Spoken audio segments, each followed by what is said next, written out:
What's up, rattlers?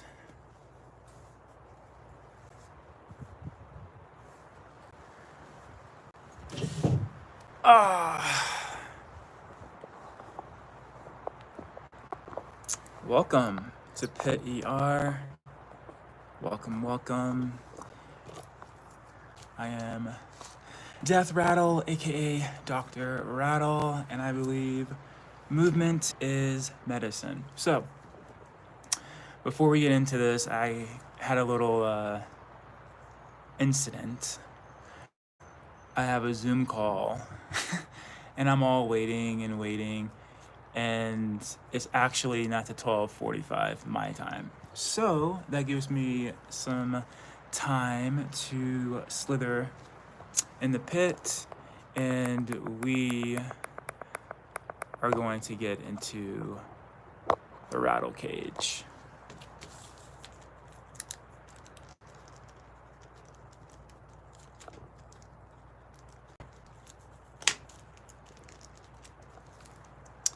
All right. Make sure the lighting's good. Actually, why is this not charging? Son of a bitch.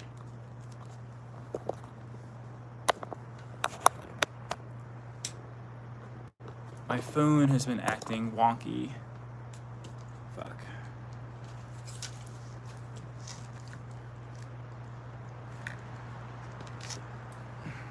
Oh, technology.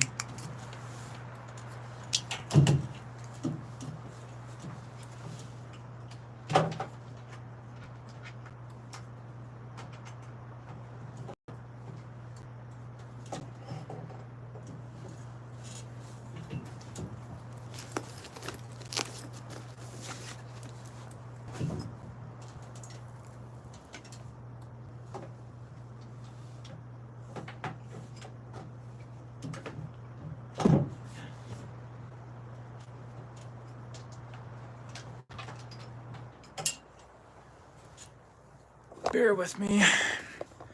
When I was in Hawaii, my phone got wet. Shit, now it doesn't charge. Fuck. Mama Pig, hello, how are you? What a cool name. Mama Pig's in the pit. Fuck, my charger's not charging, rattlers. Oh, maybe because it's not plugged in. Oops. Well, son of a bitch. Damn it. Well, my phone can't charge. That's not good. All right, let's try this.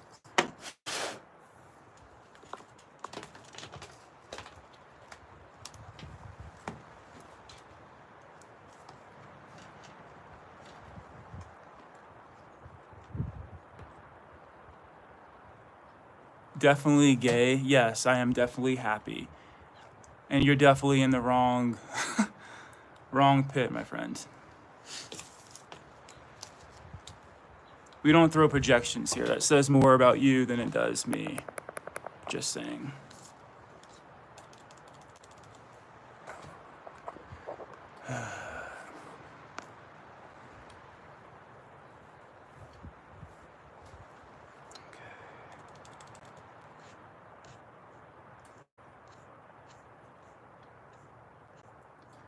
So rattlers, here we have a perfect example of Atlantis saying, someone saying grasshopper plus, definitely gay.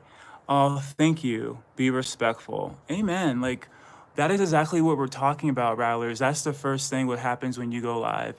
Are you gay and this and that? And let's just do a quick little vocabulary. Gay actually means happy and joy. And so, yes, I am. Now, if you're asking my sexuality, that is none of your business. That's like me asking, what's your tax bracket? When's the last time you took a shit? Did you wash your hands? I mean, like, that 3D crap. And thank you, Atlantis. Thank you. I really appreciate that.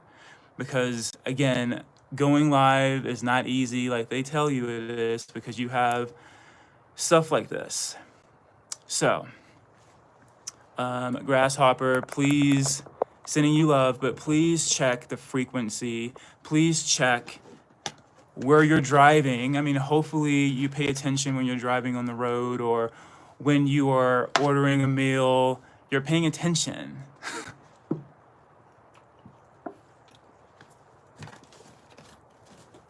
You know, I'm really glad you brought this up, because I work in healthcare, and I would never go up to a resident. What if I was taking care of your mother, and I would, or your father, and say, "Are you gay?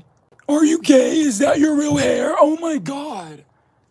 No, I don't, because one, that's disrespectful. Like, where is the effing respect?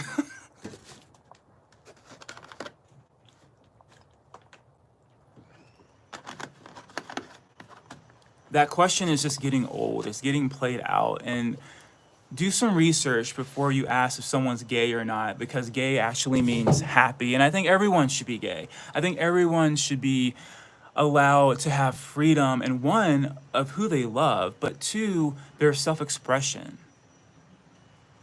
It's so annoying, because those type of little low grade 3D projections, you know, people actually end their lives when you send stuff like that. And how do I know? Because I worked in behavioral health, and I worked with adolescents. I remember having an 11-year-old girl, and she would self-cut herself from projections like that. It's sad. So anyways, I love your fit. Thank you. Thank you for being freaking kind. Good God. I didn't understand kindness was so hard. Not even kindness, respect, if anything.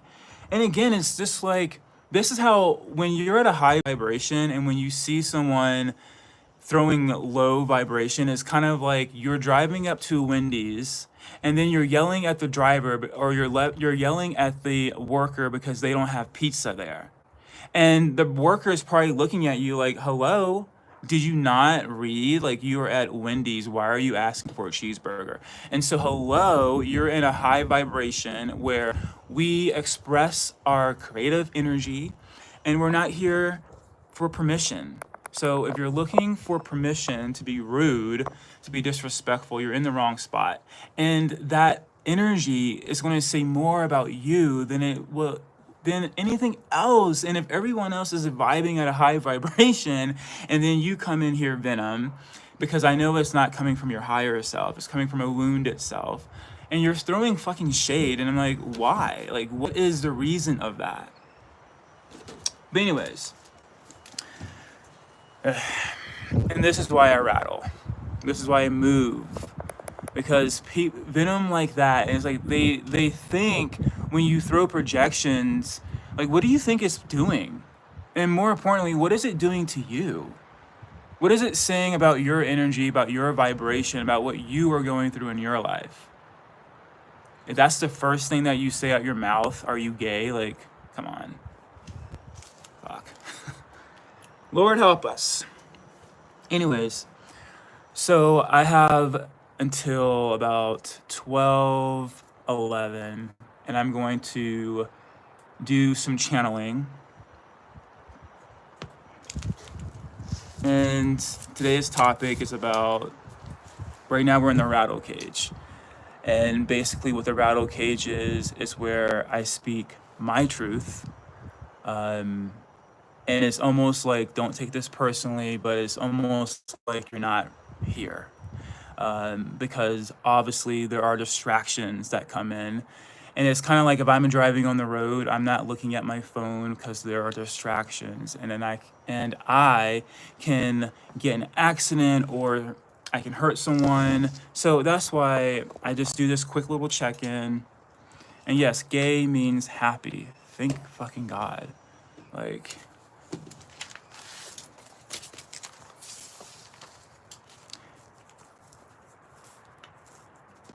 okay. So since we're talking about healthcare, this is the untold stories in my personal life. Things that I have seen in working in the healthcare. Okay, Mr. King. Gay means happy, and you know someone's gay, and they are so happy. Beautiful. Like, just kindness. Like, I don't understand. I would never just go up to someone and say, "Are you gay? Is that your real hair? What's in your wallet? What's in your car?" Like, one, I have way better communication skills than that. I would say, "Hello, how are you? You look beautiful today." Not, "Is that a wig?" What the fuck? Like, excuse my French, but it's so annoying. And it's like, uh, give me strength, Father God. But anyway, we were talking about healthcare. And I stated before that I have my boards on hold. And let's go back into where it all began, because I think that's very important, that I just don't show up here and just say, "Oh, look at me." No, there is trauma when I speak. There is a rawness, and it's medicine. And for those who are getting ready to go into the healthcare, or those who are in the healthcare, maybe this will resonate. Or if you've had to put your family member in a nursing home or on hospice, or if they had to get some rehab, or maybe it's you.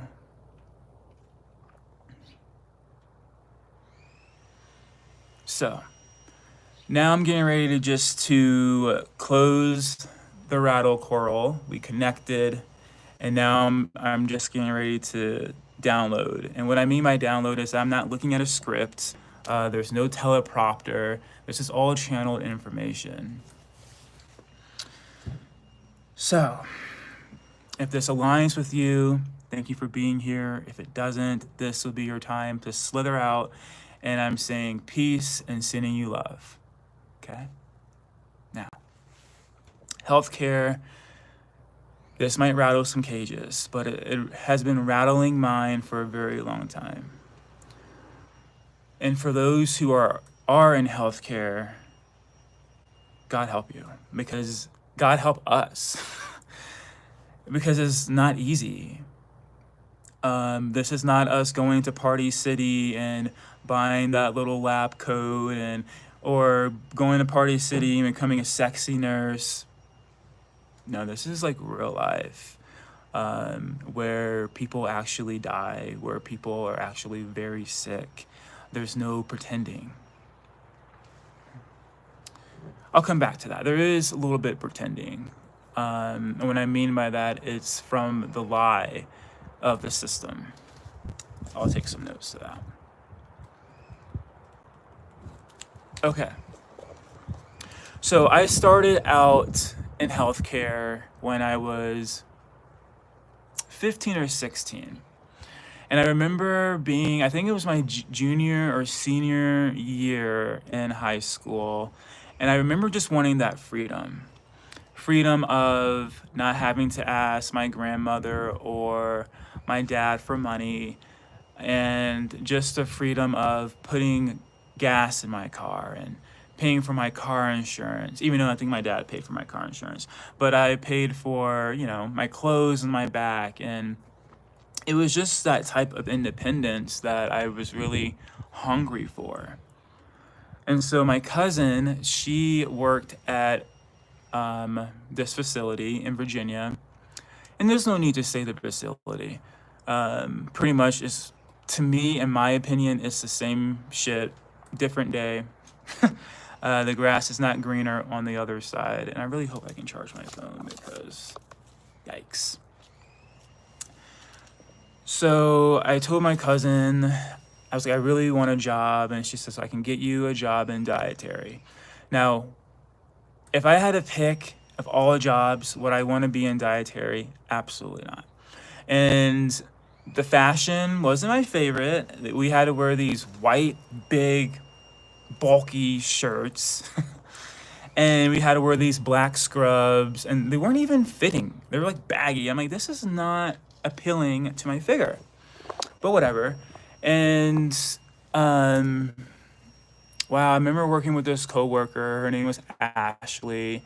And now that I'm even thinking about it, I was really connected to her, but she was going through some trauma in her relationship. I remember her coming to work with a black eye, and I was like, girl, like, are you okay? And she was just in one of those relationships where I feel like I feel like majority of us have been there, maybe, being in a relationship where you're not valued. Um, and obviously, if you are in a relationship and someone's hitting you, I don't think you are valued. And so I did dietary, I don't know, not long, about a month. And, it was fun, like putting the food on the trays, and what I dreaded was pushing those long freaking carts. Oh, let's see. I believe CNAs and LPNs deserve more money. Nurses need more respect. Yes. Yes. Who is this beautiful soul? Virginia. Yes. We are going to get to it. Oh, I love it. And I love that your name is Virginia because I'm from Virginia. Okay, so yeah, I started out in dietary, and I remember going on the unit. In the unit that I went on, that we had South Wing and we had North Wing. South Wing was like the rehab patients, meaning they were there from like a freak accident. Majority of them were there for broken hips. And then the North Wing is where my home base was, and that is where I fell in love with dementia and Alzheimer's.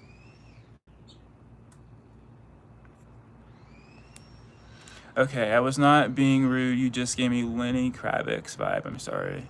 Okay, that I get, but I could have someone said it doesn't matter. Yes, Lenny Kravitz. I get that sometimes a lot. Or Michael when I'm like in my Michael vibes, or Prince when I'm in the Prince vibes. So thank you, and sorry for misunderstanding. See, we're human, right? This is communication. So anyway, I remember going on North Wing, and I remember not really understanding why the door is locked behind me and why do we need a code, but then surely finding out that this was a lockdown unit. Those patients cannot leave, and when you leave the North unit, you have to like hide like this and put the code in, because those residents, especially the sundowners, they would like hover over you. And so I remember serving, and I remember seeing this patient, and there was something about this patient that I was just so glued to. And I think part of it that he looked a lot like my grandfather. And part of the reason why I moved to Phoenix is because my grandmother had dementia. And my dad was like, you'll love it here in Phoenix. And I was ready to move, to be honest with you, and just to start fresh. And he looked so much like my granddad. It's not even funny. And I was just like watching and observing, which I do a lot. And I really wanted to help him eat. And so I just watched for a few days, and I was just taking note, one, that his family didn't come a lot to visit him, and I thought that was very heartbreaking. Um, and I remember just wanting to help him and wanting the need to help. Like I've always had that energy in me of just wanting to help people. And so with dietary, they said you can't feed him. You can like help open the milk, open up the silverware. I'm like, boring. Who wants to do that? And I was like, I want to sit next to him. I want to like help him feed and just make him feel good. And so they told me that if you want to do that, you need to become a resident helper. And I said, no, I'm good. I don't want to do all that. And so as time went on, maybe another week, I said, okay, I'm done with dietary. I don't want to do that. I don't want to do dietary anymore. And I disliked doing the dishes. That was the worst. God, silverware for days. So anyway, I ended up getting my resident helper, and basically what a resident helper does, they answer call lights. They can't necessarily do anything physical, but they can like pass ice water, they can pass out magazines, sit with the residents, like activities. That was fun. Like we would play like balloons and they will hit the balloons. But being in that energy with dementia and Alzheimer's is just something that really strikes a chord. One, like, fuck, I don't want to get old. Or two, I don't want to lose my mind or the people that I love and care about. Or three, I don't ever want to be in a situation of doing something that I can't do anymore that I love. That's why I always say movement is medicine, and that's why I'm not waiting for permission to create, because life is short, especially seeing it in the healthcare world, seeing how diseases can take over your body. So it's scary. So anyway, I got a resident helper and I started to feed the I couldn't like necessarily feed him still, but I could do more than what I was doing in dietary. And I decided I want to get my CNA license, which is a certified license assistant, something like that. CNA. Certified nursing aide, there it is. And I took that in high school. That was fun. Clinicals was interesting. It was just interesting seeing nurses, because the nurses that I remember seeing, they were doing a lot of paperwork. They weren't really interacting with the patient or the residents that I was familiar with. And so I was like, that looks boring. And so anyway, I got my CNA license, and I actually loved being a CNA. Loved it. And it was just so cool to get the residents dressed and to brush their hair and make them look presentable. Especially, I would love when the families would come to visit when the families would come to North Wing. I really wanted the patients to look amazing. And another thing that I loved is when I would go into the residents' rooms, it was almost like a movie was on their wall out of pictures.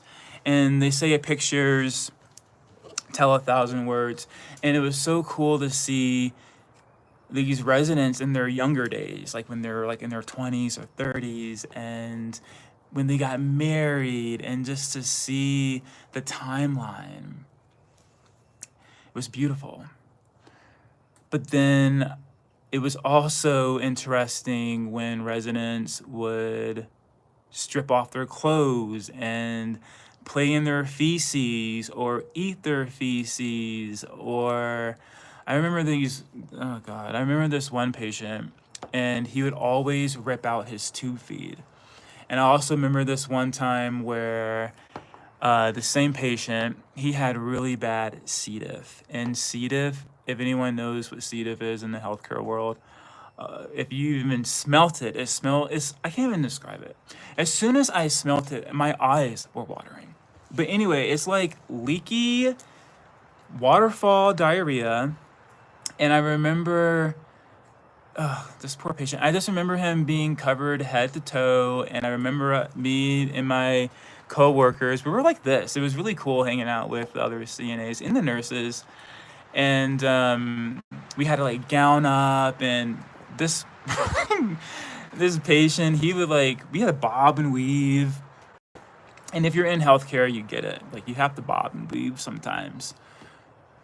And it was just really mind-opening to see how the human body can deteriorate. But I also was taking notes on nurses. Now, when I say this, I'm not saying every nurse, but there were nurses that kind of rattled me, rattled my cage. Example, we had this one patient, And if you are a nurse or if you're going through nursing school, they teach you dignity. They teach you, no matter what that patient did in the chart, you have to look at them as a human. You can't, let's just say you have a patient that has a really gnarly history, like sexual assault and things of that nature. You have to be, yes, observant, absolutely, but you can't treat that patient any differently. And so when I first saw that, Rattlers, I was shocked. I was shocked to my core. I'm like, why are these nurses one talking about this patient as if this patient is a monster? And I can't go too depth into the story, but let's just say this resident, um, had alcohol in the system, was driving from the cops because the resident did something and got into an accident, and the patient had to end up on the dementia unit, and now the patient or resident, same thing, but has permanent brain damage. And so the brain, his skull was literally like caved in almost. He couldn't speak and he couldn't walk. He was poor guy. He went through some things. And so on top of that, you have nurses that are refusing to give him care based of his past, right? And that I did not like. I'm like, you are a nurse. Like, how come you are treating this resident differently because of the background? So I didn't really understand that. And again, the nurses that I saw, they were in the patient's room and out, in and out. They didn't really have time to, oh, we need to fix your hair, or we need to put some proper clothes on you, or you just don't. Like, you have to pass the med and get out. And that's where the CNAs are really, they're frontliners. Because the CNA's job is, I believe it's anyone's job that works in healthcare, when there's call lights involved, to check on the patient. But somehow that has just been handed down to the CNA, which I think is bullshit. But anyway, so yeah, just seeing that dynamic and seeing how the nurses don't really interact with the patients, or the residents, it's in and out, and I didn't like that. Like, I didn't really want to come in and out, and that's why which is my own personal dialogue. Like, normally I would have like 11 minutes just to check in, but I feel like 11 minutes is not long enough. So that's why I pushed it to 30, so we can really have that connection. And how would you feel if you were in your, I don't know, gurney, and I'm like, hi, here's your pill, bye. How are you feeling, bye? Oh, here you go, bye.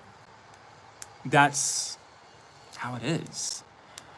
And I don't think that nurses want it to be that way, but the nurses have a tight schedule. Like, they have to get these meds out within a window, and not to add, if you have a patient that's diabetic, oh my gosh, not to add if you have a crisis, not to add if you are short-staffed.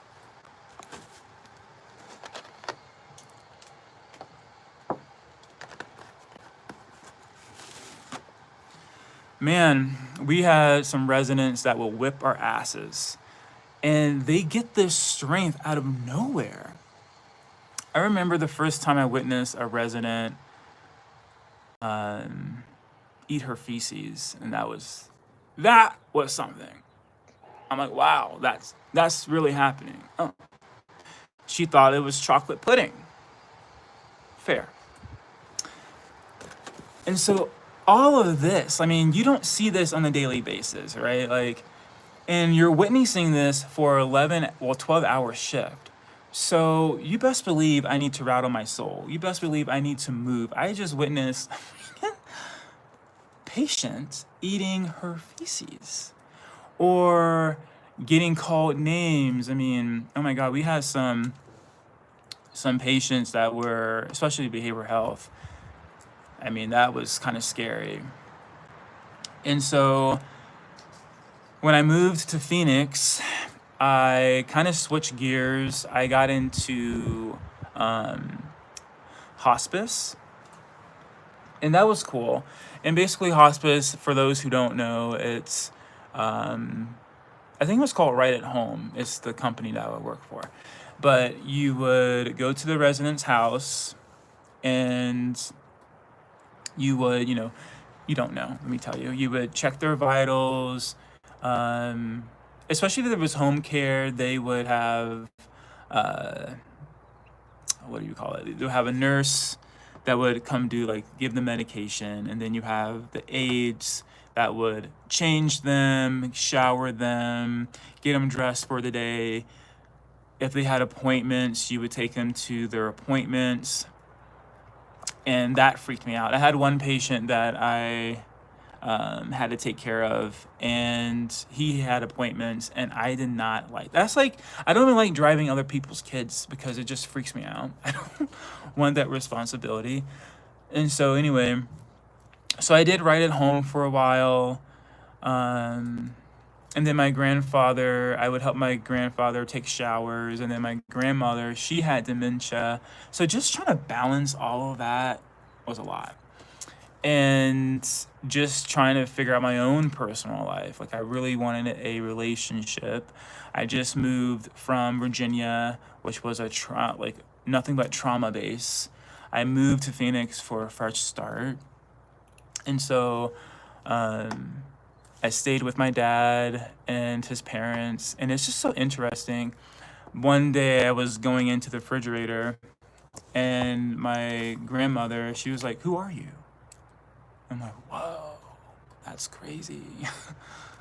So yeah, it's the mind. Protect the mind. That's all I gotta say. So I did Right at Home, and then I was like, okay, I'm kind of bored. Like, Right at Home, like, doing home care is fun, but it's just you and the patient, and sometimes the family members intervene, but not really. And you kind of just get lonely. I was getting lonely. Like, I miss just having other staff to talk to, or God forbid, if there is an emergency, like, I need, help. But anyway, so then what did I do after that? Oh, that is when I got into, that's when I started doing behavioral health. I started working at I don't know why people call them a halfway house. I don't think that's kind. But let's just say a behavioral home. And basically how that worked was I did a couple. I did one which was all male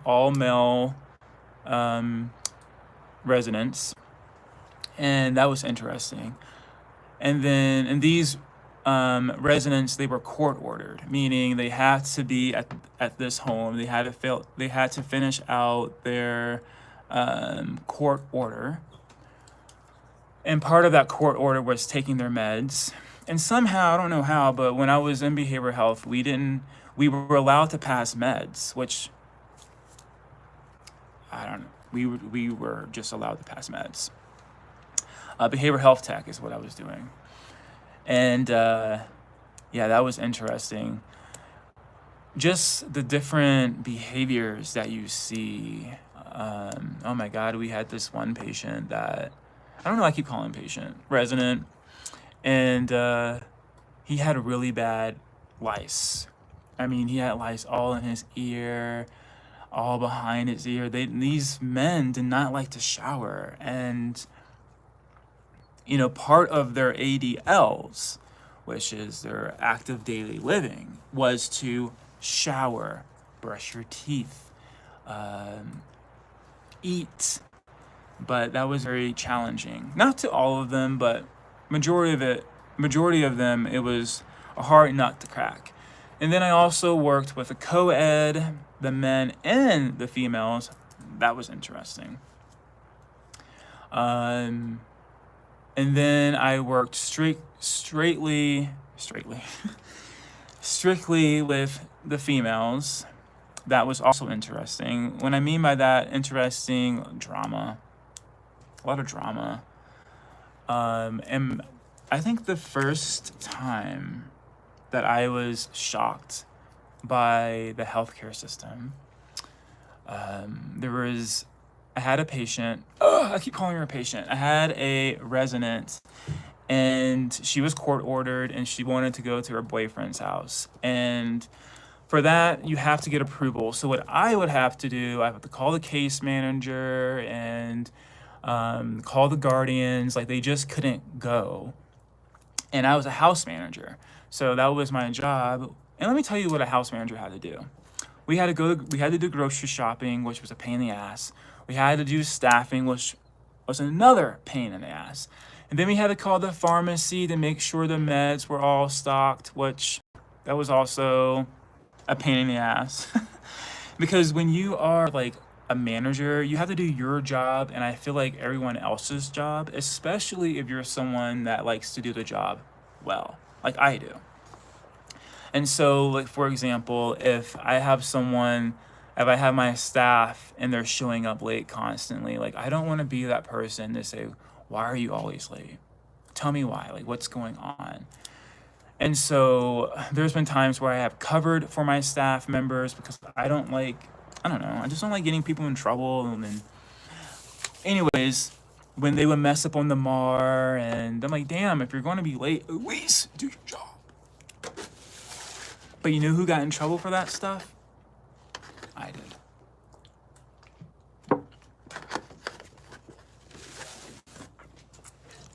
So anyway, one of the girls that was staying at the house, she wanted to go to her boyfriend's house, and I had to get approval. And long story short, the case manager said, no, you cannot go to your boyfriend's house. And the rule of thumb, especially in this rule of thumb where I was working, they don't want you touching the patients, residents, whatever, same thing. And so she insisted that she was going to go anyway, and she started saying, well, if I'm not going to go, then if she's not going to let me, then I'm just going to commit harm. And she was trying to go out into the street. And so my dialogue was to keep her safe, right? So I don't know what happened, but imagine like Kara's going down the road, right? And here she is getting ready to jump in front of traffic. So what I did is I tackled her because I didn't want her to get squashed like roadkill. I mean, how does a brain even recover from that? If you see something like that, how does the brain recover? And so I tackle her. She's like, oh, you touched me. And oh, you're not allowed to touch me. And I'm just like, are you kidding me? But this is how healthcare works, Rattlers. This is the underneath of the healthcare, right? The very next day, I got a call from state. They wanted investigation. They wanted what happened. And I told them a 15-year-old girl was getting ready to run out into the freaking road. What did you want me to do? Let her get splashed? So after that, I said, oh, hell no.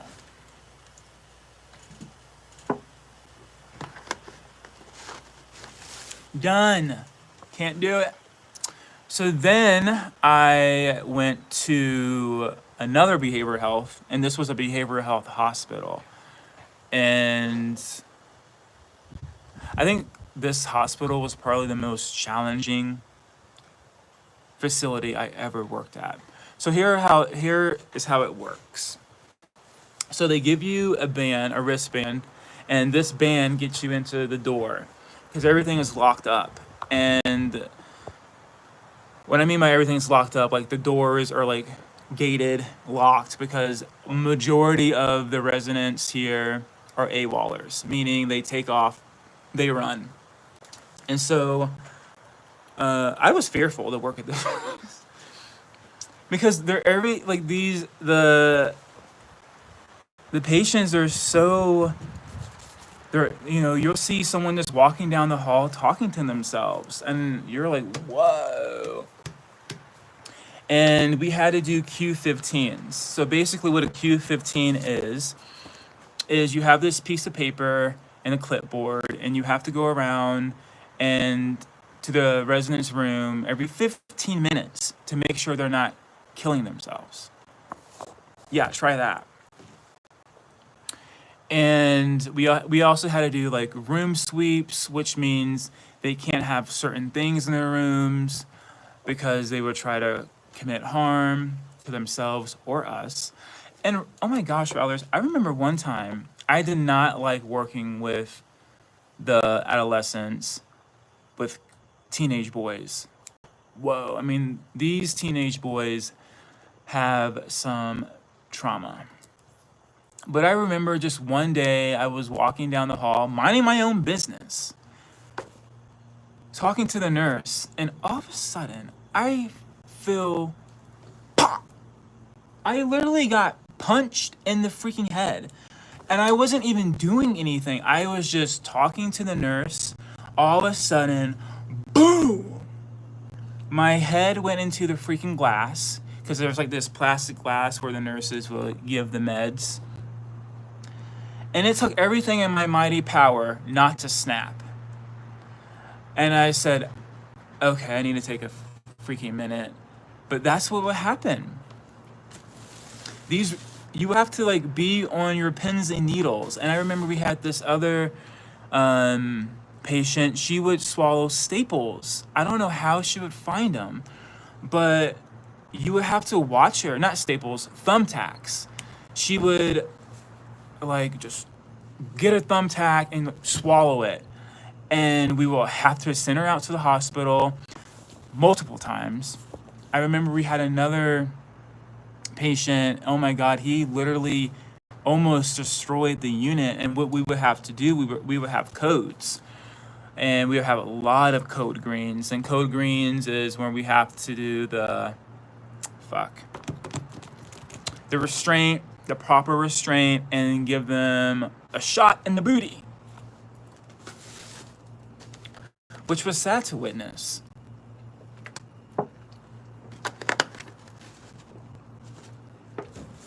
But I think what really put me over the edge is when this is probably right after this I quit. I said, oh hell no, I can't do this anymore. So this is what happened. So there was this really, I thought this girl was so gorgeous. And it's so interesting because my stepdaughter now looks just like her, which is very interesting. But beautiful girl. I think she was 14, 15. And when I saw her come in the unit, I automatically thought, okay, she's probably going to cause some trouble. Beautiful blonde hair, beautiful blue eyes. Like, this is such a beautiful little girl. And of course, when the other girls saw her, hatred started to arise. And so I remember building this rapport with this patient, and she felt scared. She didn't feel safe. And I think this is probably like the third week I've worked with her. And no, not even third week. I don't know, week or so. Because they're not there for that long. This is like intake. They're there for a week or so, and then they get sent somewhere else, or they get sent back. And so I remember being in the cafeteria. And so how it works is there's normally four, I don't know, four behavioral health techs, RN, normally.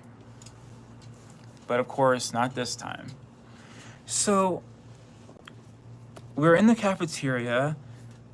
The girl that I'm talking to you about, the one that didn't feel safe, she's literally right next to me. Rattlers, all of a sudden, I see these two girls dodge like cheetahs. They grab her by her hair and they start jumping her.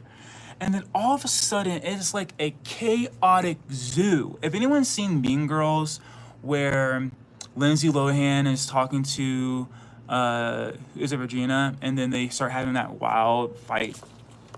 This was real life. This wasn't no Hollywood action cut. No. This was real life, and I felt like my heart was literally going to come out my chest. I'm like blocking her, so I'm trying to grab the girls, and the girls, their hands are like locked into the girl's hair, and I'm trying to like declaw it, like they're scratching her, like, and then I use myself to protect her, and then I'm freaking getting it. I'm like, call the code, call the code.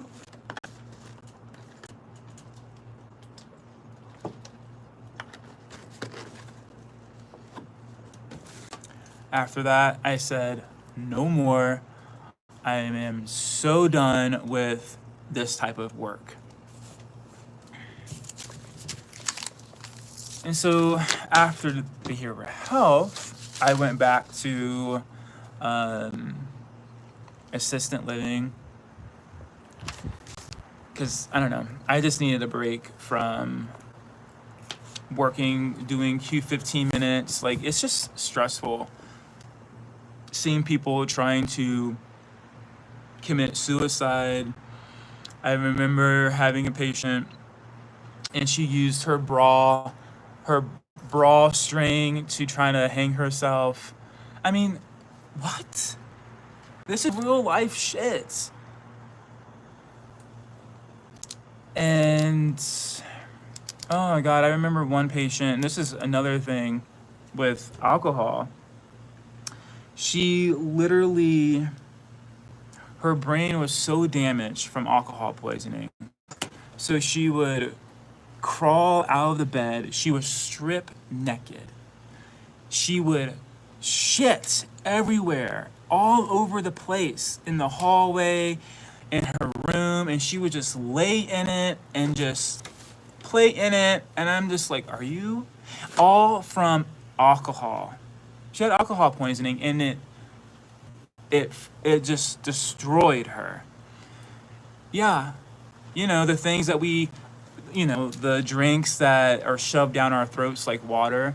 Do they tell you what are the risks of drinking alcohol? One of the risks, that could be you, Rattler, crawling out the freaking, and she wasn't even old. She was like in her, I don't know, 50s. 50s.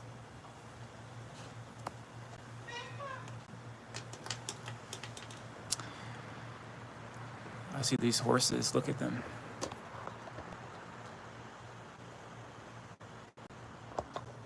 They're hanging out with us. How cool. And so anyways, I need a break from that. I can't do this type of job anymore. I need something that's not so. It was just rough. And we constantly had to pick her up, and she already had like a low mat, so we had to change her on a low mat. Everything was low mat because she was a high fall risk. So our backs, like nurses, CNAs, anyone in healthcare, like, you get it, right? If you are doing the patient care, therapist, shit, even dietary, we drop dishes, you gotta, like, our body is vital. It's important, it's our temple. So anyway, fast forward a little, I started doing NERSA. Yeah, that's what it was. NERSA. I did NERSA for a bit, and basically how NERSA works is you are your own boss, which is, in that regard, bittersweet. And the reason why I say bitter, because when you do, at least my experience from doing NERSA, you get like the shitty sessions. No one really helps you. No one tells you where the stuff is at. So you're like running around with your head cut off. But it was cool because you got paid that day. You can work in different locations. So it was cool, right? But what also happened is that you can get canceled. And if you are someone that needs structure, I don't know if NERSA is the best thing because you can get canceled and, you know, the check is not always guaranteed, so to speak. So that happened to me quite a few times. I would pick a shift and then I would get canceled. And so this one job that I was working at, they kept accepting my shifts. And I was, you know what? I actually kind of dig this place. I mean, it's not no 5-star hotel, but it's cool. It's close by. And I decided I wanted to work there. So I did. And it was the last place I worked in healthcare. And I missed a spot. Let's back up a hair. COVID.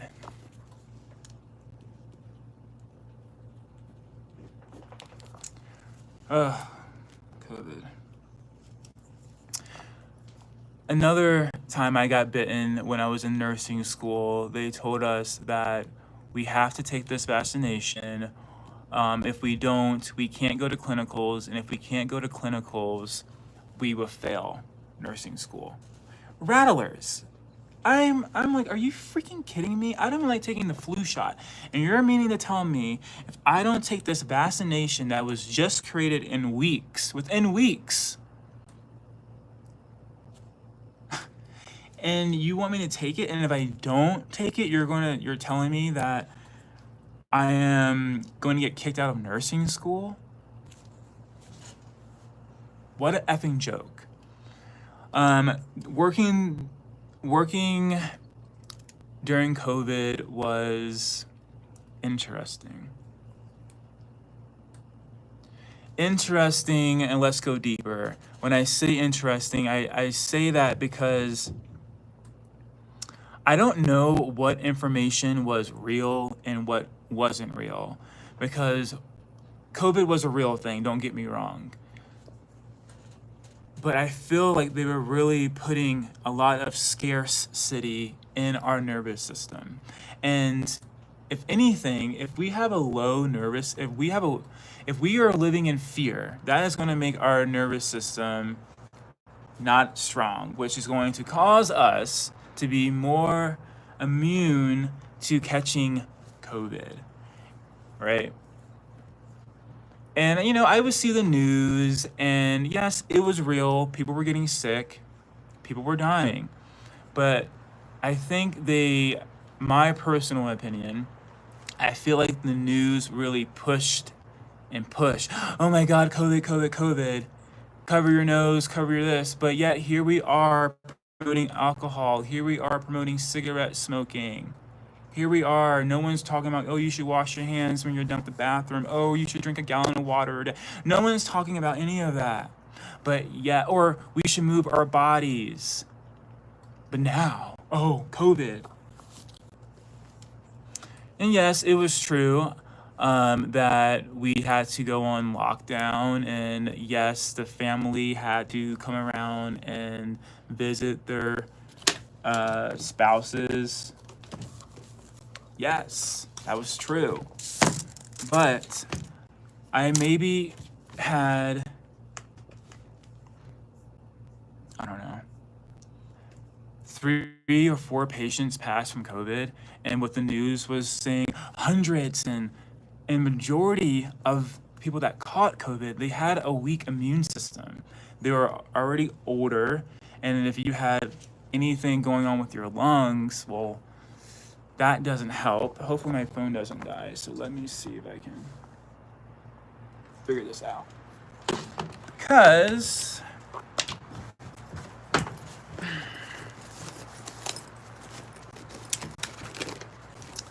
have my Zoom call coming up. So yeah, COVID was a real, but I also feel like the news added some more scarce to it.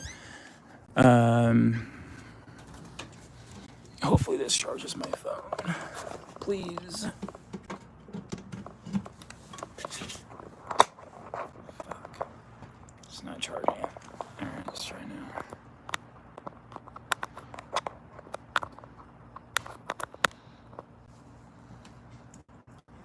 Son of a bitch.